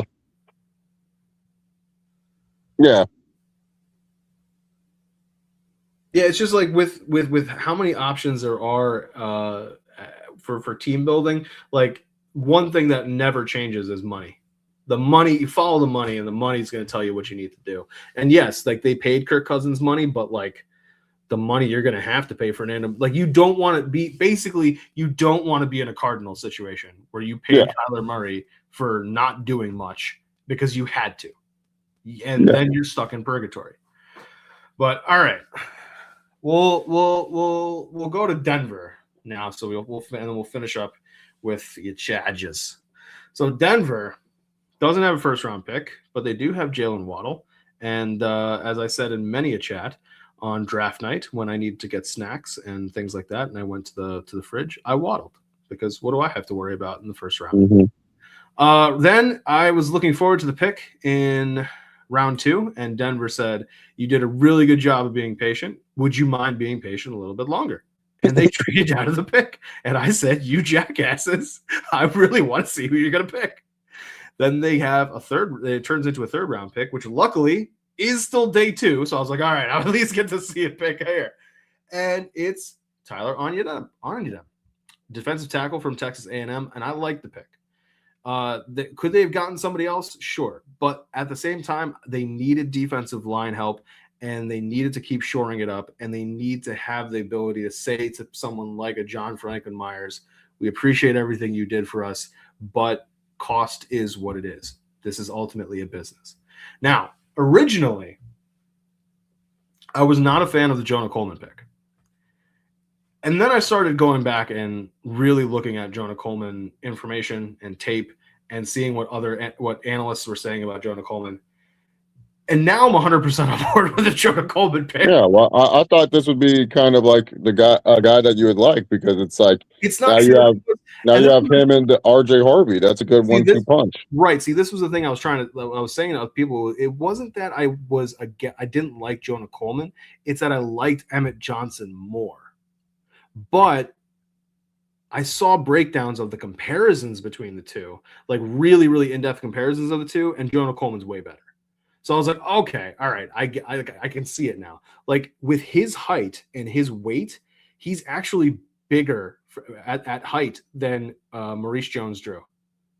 Like bringing this guy down is going to be ridiculous. Yeah, no, he breaks tackles. He's like Montgomery, but he's taller and bigger. I love it. And what I also love is that he was in the building. He was in Pittsburgh he wasn't there like for the draft, but like he was there visiting as part of like the overall draft stuff, because he was with his family on the day of. But when he was standing like at the podium, when like the camera was on him, was like, with the 62nd pick in the NFL draft, the Denver Broncos select Jonah Coleman, running back, Washington. I was like, oh, so he wants to be a Bronco. Cool. I'm on board. Like that, I'll take it. Cage Casey, that's a great tackle to have. Like that's a good run blocking tackle. He's also, as we see a lot with the tackles in this draft, can kick out to guard. Love that. Justin Jolie, have a holly jolly Christmas, as I keep hearing from different people. But I like this pick because next year Evan Ingram is probably not going to be a Denver Bronco. The out in the contract is after this season. There's like no tight ends on the roster after this season. They have Caleb Lohner, and they just re-signed Troutman, but Troutman's a blocking tight end. So having Jolly, who is more of a receiving tight end, I really, really like this. I'm getting him. I'm trying to get him late in a lot of different dynasty drafts just because I anticipate in like 2 years he's going to be the guy, and he's going to be a really big target for Bo, especially because the cost of Bo Nix is going to be so high that they're not going to be having as many expensive, quote unquote, better options. And then the last couple picks, really, really liked Miles Scott, safety from Illinois, but the big one is Mr. Irrelevant, Red Murdoch. Yeah, my guy.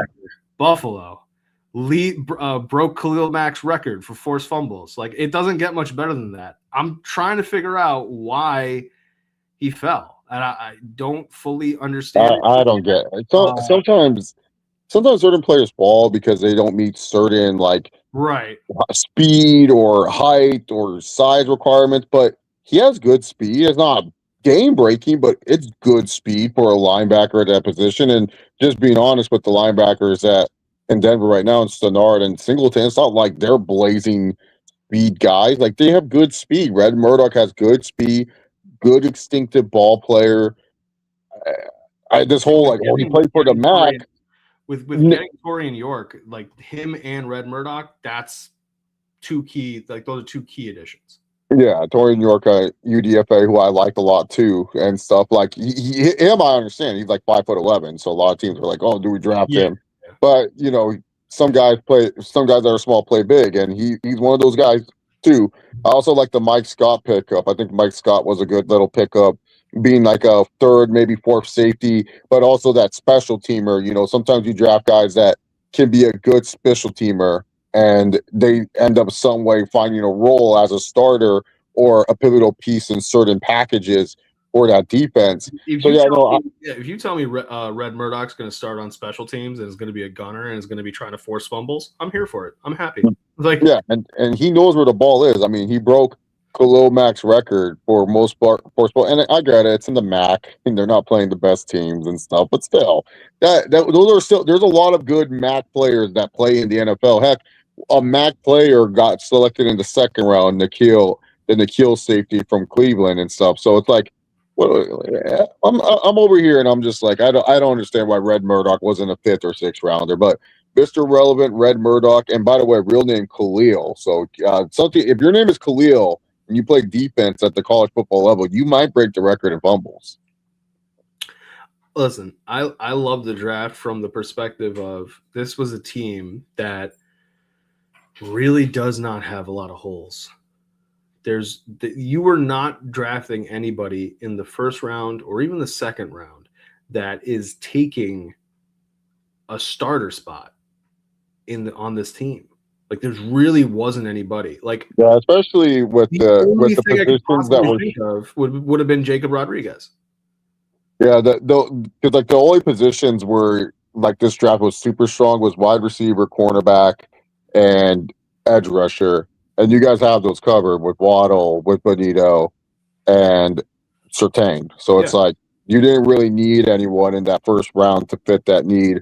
Offensive line, you guys are pretty set in that position. So yeah, it's more of like, you guys just needed linebacker help to, support Singleton and Stenard.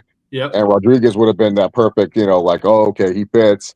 Denver traded down and they ended up just adding more depth and more pieces to their team. Like, a lot of these guys are depth guys for Denver, but they do have like good enough starters where it's just like, okay, so.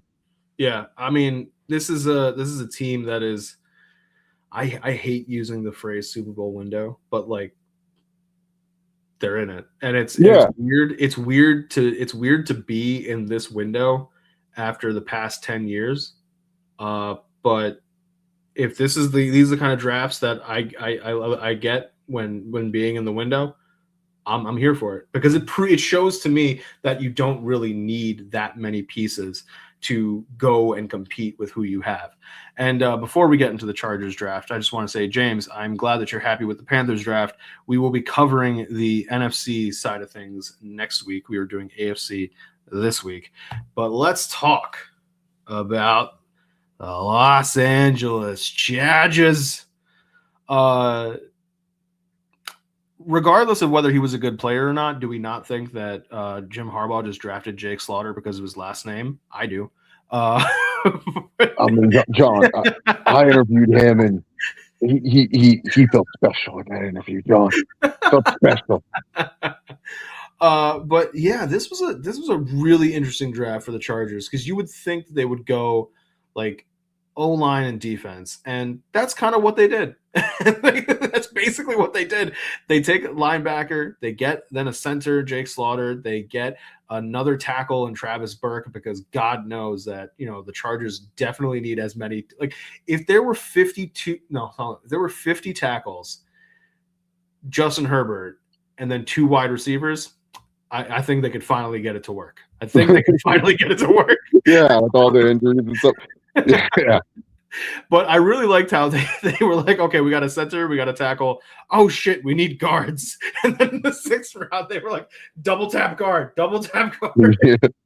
But talk to me about this draft. Tell me the people you like. Tell me the people you're looking forward to seeing. And I mean, Genesis Smith, that's I think going to be an underrated. No, that was one of my favorite picks. Was Genesis Smith. Can't tackle to save his life. But in terms of he can't.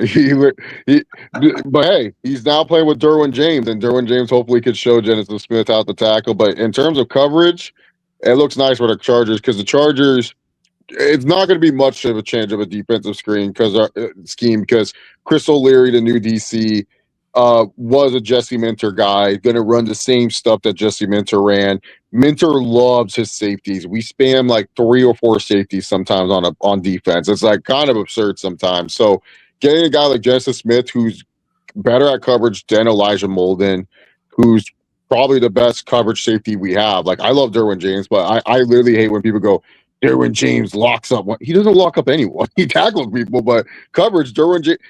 I love Derwin James. He's one of my favorite Chargers of all time. But in terms of coverage, Derwin James is not like this amazing. Against tight ends, yes, he's great.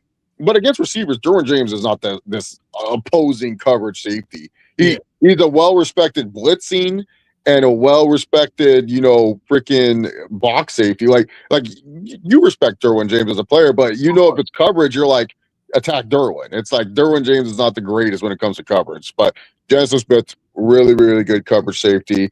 Mesidor, I get it. He's older. He's 25. Shout out to him. The highest drafted Canadian in NFL history on defense. Defense. I said defense, not offense. We've had many offensive Canadians, but defensive Canadians. We got Akeem Mesidor.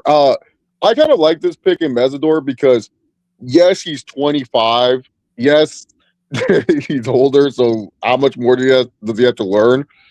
But he did push Ruben Bain to another level. Jason Taylor likes him, and Jason Taylor was also a Hall of Fame defensive end. So I'm going to trust what this guy who coached Akeem Mesidor to be this very, very nasty of a human being on the D-line being.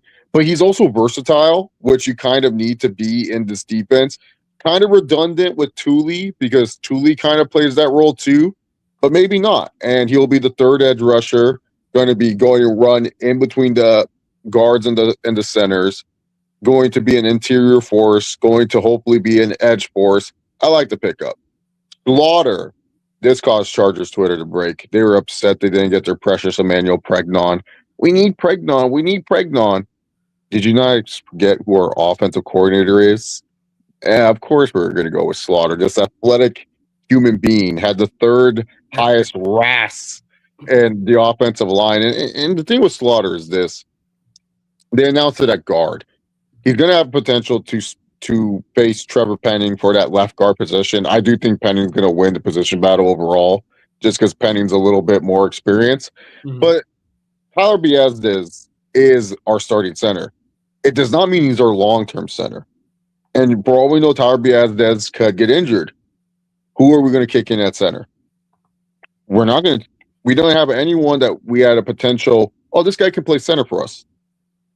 So this guy, Jake Slaughter, could be our long-term center. And the Biazdes contract is an easy contract to get out of, too. So I like that pickup. I love that. Brendan Thompson, this is a McDaniels pickup. He just wants a fast little goofy wide receiver. I don't know if they necessarily needed a wide receiver in round 4, but No, this is McDaniels. And honestly, I can understand because Darius Davis has been a very disappointing special teamer. Like the whole reason why the Chargers drafted Davis was potential to have game-breaking speed on the offensive side of the ball, which he's shown at times, but also make an impact as a punt returner / kick returner. He has not shown that.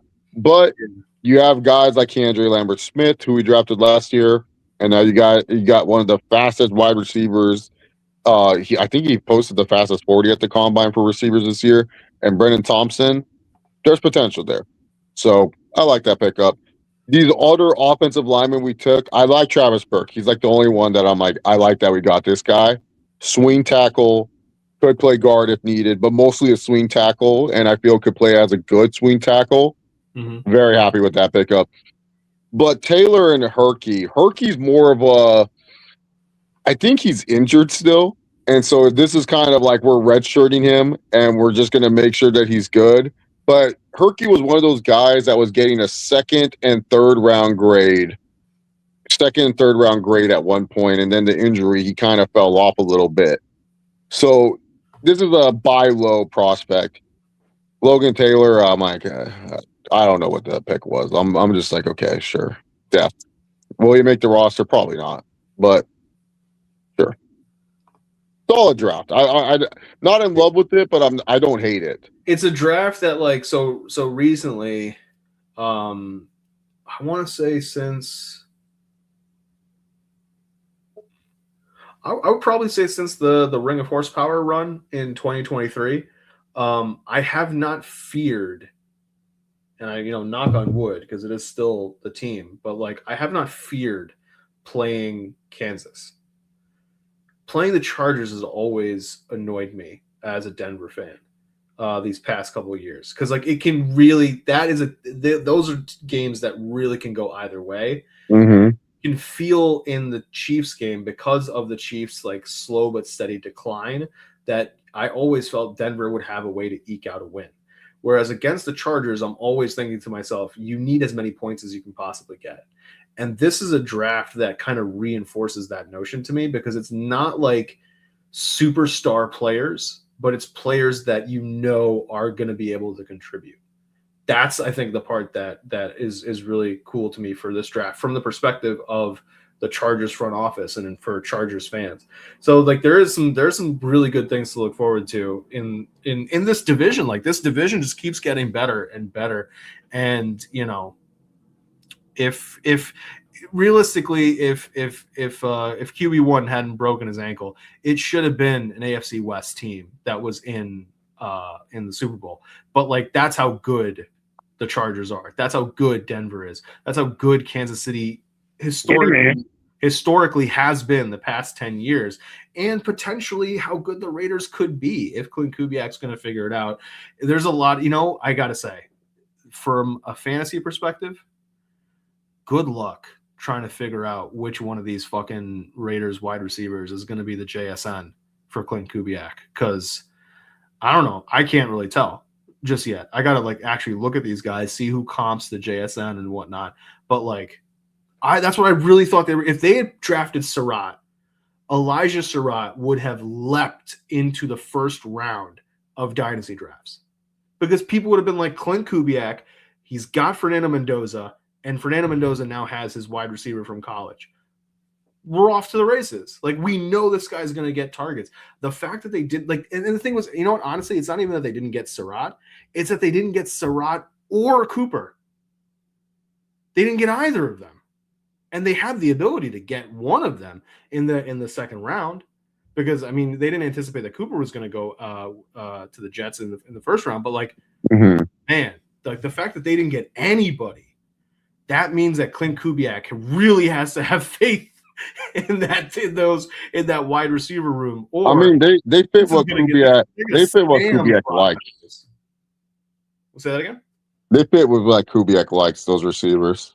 Yeah, it's just like, the pedigree of it, like just like that. Because think of it this way. Could you imagine fucking Jacoby Myers as a Raider right now? like that would be nasty. With a Clint Kubiak and Fred, that would be nasty. Like, oh, that's what I'm saying. Like that level of receiver, and that's the thing. Jacoby Myers isn't really a first round talent in any like he's not. But like that level of competency, that's what the Raiders wide receiver room is missing. At least if you had Cooper or Surratt, you know that there's the competency of the chemistry on paper with Mendoza. So that's what I think was surprising about it. But that's going to do it for us for breaking down the AFC side of things for the draft. We're going to be doing everything about the NFC very soon, sometime next week. That's the plan. But Chase, let the people know where they can find you, my good sir. Yeah, you can follow me on X at ChaseLauber68 here on Trail Heat Sports Entertainment, Around the Point Network, where I talk wrestling when I'm available. That's it. Yeah, and you guys can catch me here all the time, covering a whole bunch of different things when it comes to sports with Chase. We also have Clocking In for the Pit. That's going to be tomorrow. We'll be breaking down everything that happened on episode 9, 3 p.m. A lot of things to talk about. But for myself, for Chase, I want to thank you all for tuning in. Until next time, remember, take care of yourselves and each other, and we will catch you all later.